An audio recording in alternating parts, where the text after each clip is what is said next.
perhaps Councillor Charles might drop me an email about that. But it is ironic that the poorest section of our community have had additional burdens of council tax imposed upon them, to the extent that some of the poorest people cannot even afford to pay the additional amounts of money that have been imposed by the Tory government, to the extent that people have actually been committing suicide, Chairperson. So I welcome some of the compassion that Councillor Charles has expressed, and I wish it would actually be reflected in the Tories government's compassion to people generally, particularly those people on very low incomes.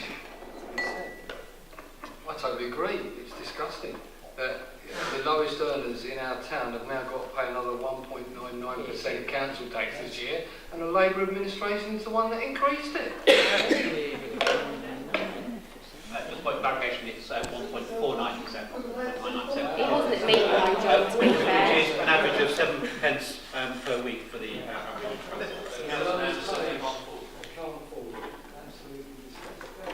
Chair, when we're talking about the police precept of about a penny a week, when we're talking about our own precept for about a penny a week to actually get the lights turned on, in those circumstances, are we really seriously saying that people cannot afford a penny a week?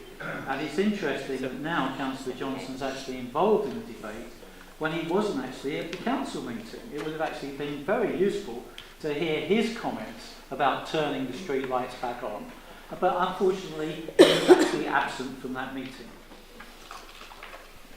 I'm not going to go too heavily on because we want to come back to this. I imagine I can see the look on your face. Although I would say, how confident is Councillor Danvers with his actual grasp of figures? It's not 1p, it's 7p. It actually adopted our cut. It would be actually less than 7p, significantly less. I just find the tone a little bit hypocritical, if I may.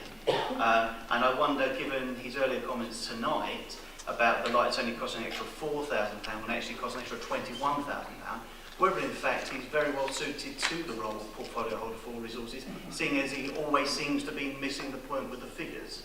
I've got reserves to balance. If he's always out of reserve, yeah. So, you know, I wasn't going to say much on this report, Chair, but it does seem that every time the portfolio holder for resources mentions anything to do with money, he's always a little bit inaccurate, and that inaccuracy is worrying. If there are any contributions on this particular item, I will take them, but I really don't want to repeat the remarks I made at the last Cabinet meeting about turning this into an extension general election campaign, and I understand the views on both sides. Okay. Councillor Johnson. A very helpful intervention by Councillor Charles, trying to support those members of our armed forces who fight and die for this country, supporting our special constables who go out of their way unpaid to help police our streets and make our streets safer at night and at day, has been rather railroaded there by Councillor Danvers. He started talking about people committing suicide, which I think was an unnecessary thing to bring to this meeting. But I do have to agree with what Councillor Perrin has just said. Councillor Danvers has clearly got it wrong if he thinks that he's only putting council tax up by 1p per week. Now, for many councillors, that wouldn't be an issue, but for the portfolio holder for resources, who's in charge of all of the finances of this council, the difference between 1p a week and 7p a week is quite considerable. And Councillor Danvers, I don't talk over you in committee, so I'd appreciate if you didn't talk over me.